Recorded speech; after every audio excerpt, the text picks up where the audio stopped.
This video has been in the back of my mind for, I can actually tell you exactly how long. 5 months. It's been 5 months since I made that video and started creating the beginning of this video. Now, long story short, I've got a secondary YouTube channel called The Home Gym, which is just me working out, and my heavy breathing and the clanking of weights isn't too entertaining. So I thought, being a guitar player, you could almost call me a musician, I thought I'd write my own music for it to keep it entertaining, to keep the videos interesting, and that way I could use the songs that I do for this channel as well.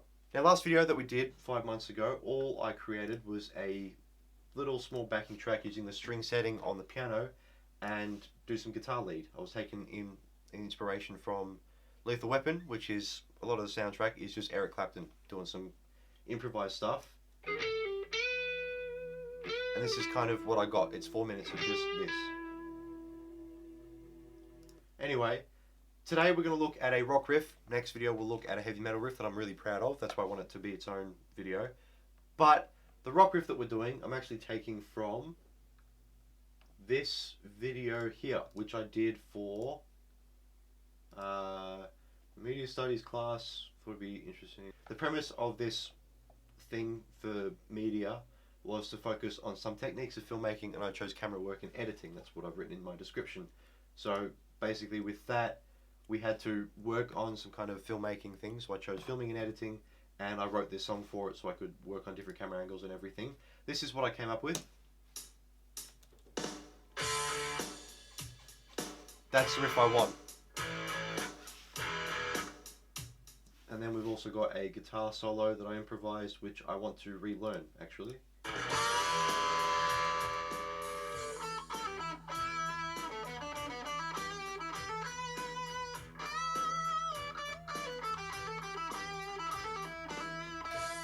I can do that bit.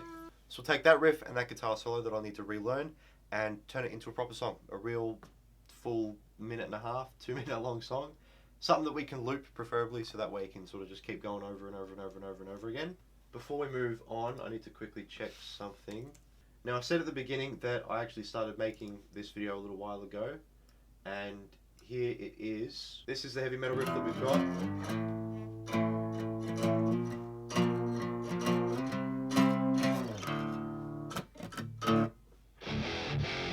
That's cool. But I did that. That's really cool. That's the riff for that.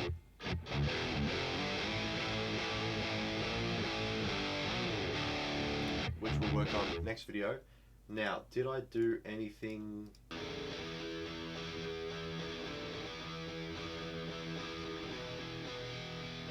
That's cool, but it's a bit heavy.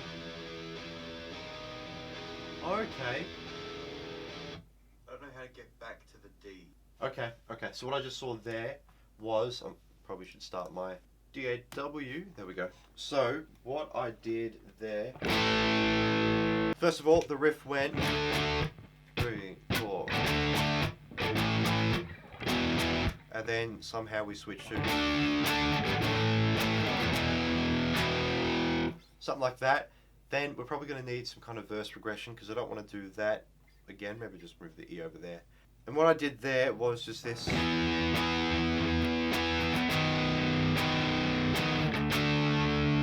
then I got stuck there, it seems like. I didn't know how to go from there.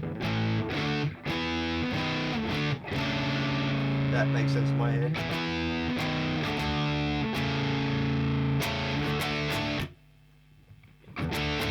Nothing wrong with that. Or do we want to do...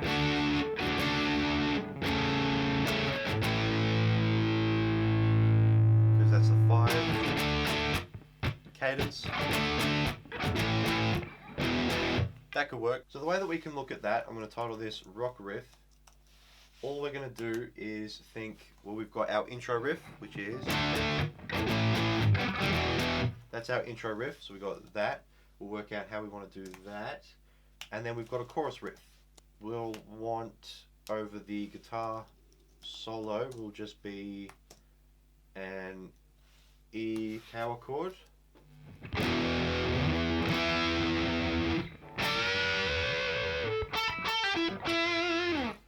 That actually sounded correct.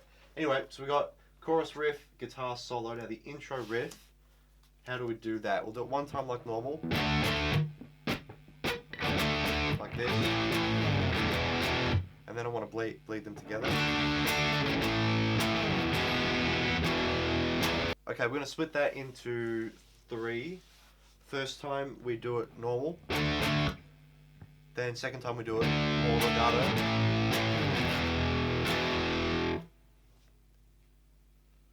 Third time, instead of going to the low E there, we can go to the upper E power chord. So,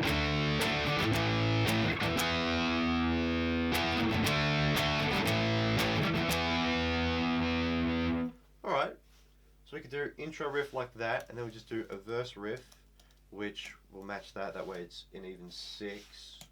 Verse riff is the same thing, but we start on the upper E. Do that 3 times. And then the chorus riff starts on an E, and the 5 is B. So if we go...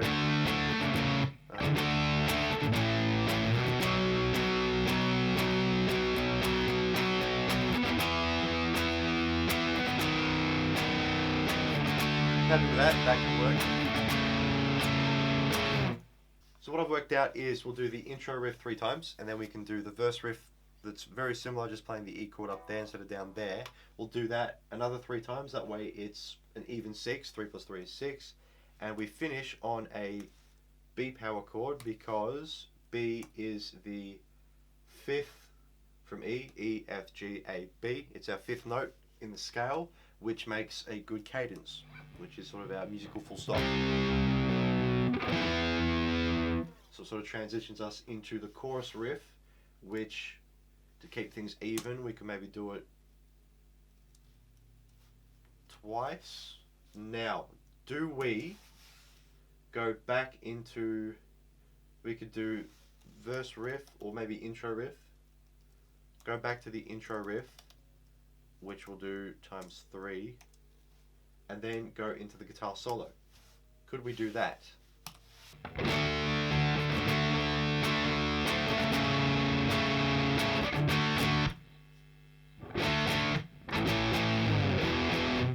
That's option 1. Option 2 is we go to the 5, which is D, E, F, G, A.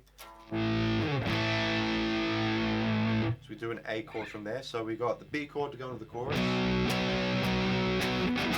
Chorus riff, which is something, I don't know if we make that half time or not.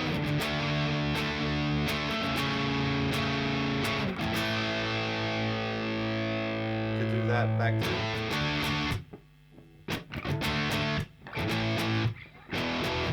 That works a little bit better.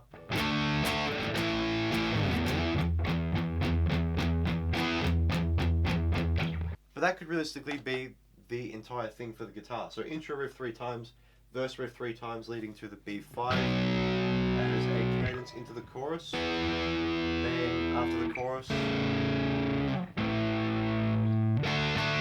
right, well, we'll hold that for 2 bars. We'll just go drop the pick. That's lost forever. That works. Okay, I don't know how we can go from there and keep the song playing. We could just loop that like I was sort of talking about, or we could not. Next thing we can do is sort of get different parts recorded and then see what we can add for the bass guitar. And first things first, what tempo are we in? 2, 3, 4. 1, 2, 3, 4. 103. So if we just round that up to 105 beats per minute, and then go down here, chuck in our tempo, 105 beats per minute, 4/4 metronome, let's hear it.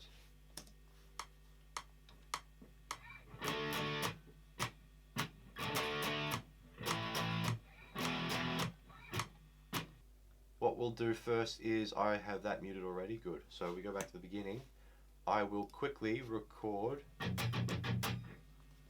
maybe the intro riff, we'll do that, and we'll see how this goes. So, 2, 3.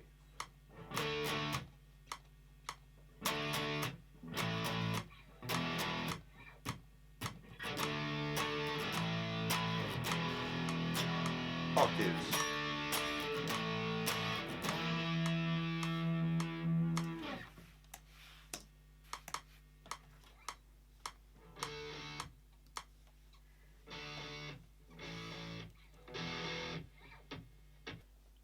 actually going to do that again, and this time we're going to do the verse progression as well. Let me just move OBS out the way. I'm going to switch to my bass guitar.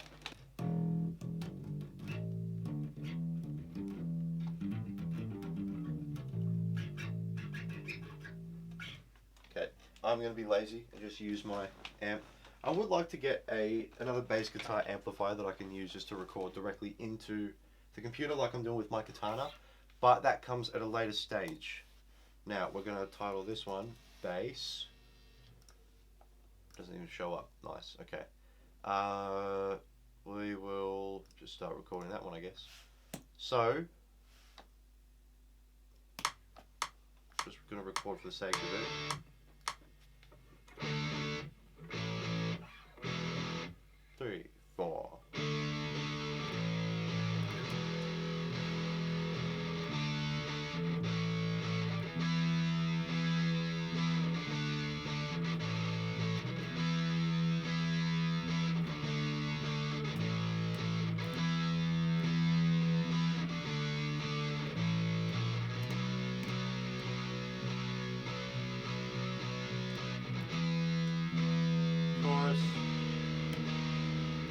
I'm just following the riff realistically.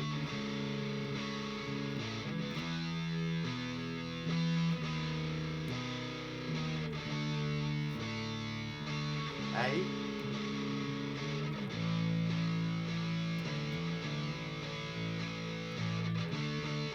Let's learn the guitar solo. That's what we might do, because I like the bass as it is.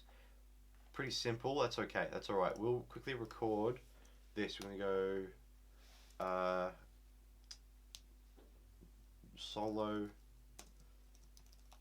backing, add that there, and all we need to do is I need to count the bars. 7, 8.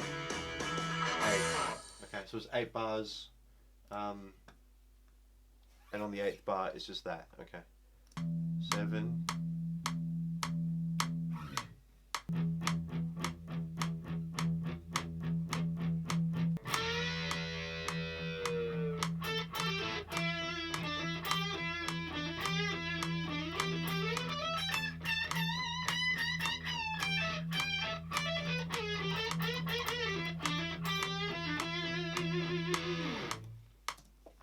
Anyway, that sounds okay. That's basic.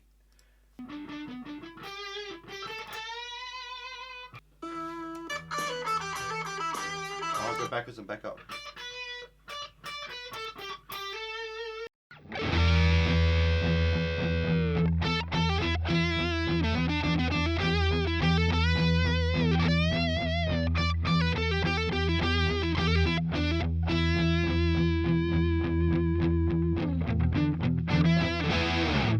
I'm pretty happy with what we've got, so I'd like to record everything and see how it sounds together.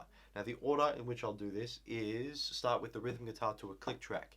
That way I can play the drums to the actual song and not worry about, I'll do the verse for this many bars, drum fill, then count another 18 bars and do that there, and it's just a whole bunch of nonsense. I can just do the rhythm guitar and then play the drums to the song.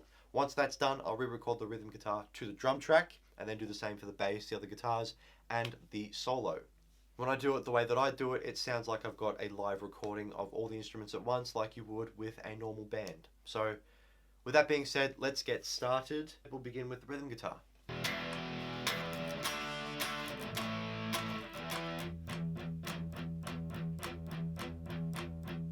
Everything is done except for the lead guitar. Here we go.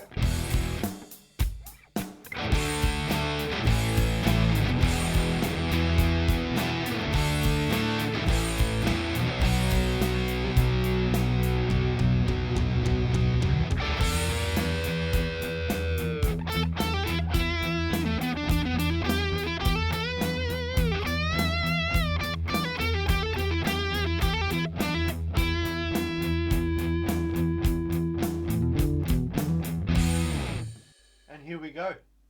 It's all done. This is the final product. I've mixed it and done all that kind of thing. The only stuff that I've added was a second rhythm guitar, just for when we've got the guitar solo, just to play underneath that to thicken up the sound a little bit. And I double tracked the guitar lead section, which I decided to start a little bit earlier and give more power to the section right before the solo comes in. Now, this is a perfect example of why I do scrap guitar, then the drums over the guitar, so I can just listen to the song, and then we record everything to the drums rather than to a click track and trying to record everything together. I sort of do scrap guitar to a click track, drums to the click track and the scrap guitar, and then I can do everything else, including the rhythm guitar, the scrap guitar redone but properly, connected to the drums. That way it's not all over the place. And what I can show you is this little bit here. If I solo the scrap guitar with metronome,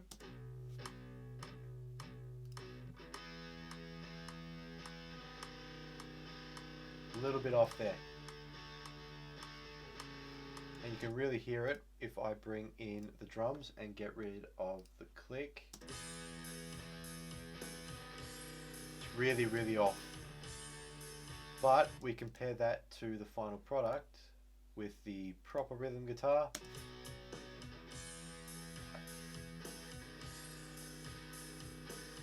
Much better. Much, much, much better. So here's our rhythm section.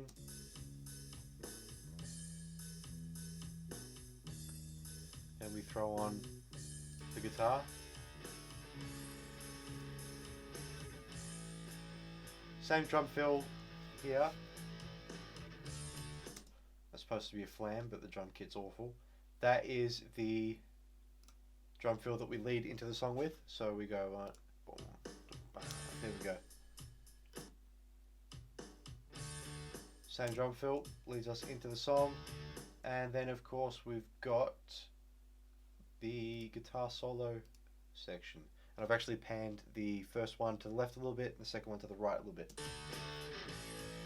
Just to slightly get you to sit in the middle of that if you listen to headphones, but 3, 4, 1, 2.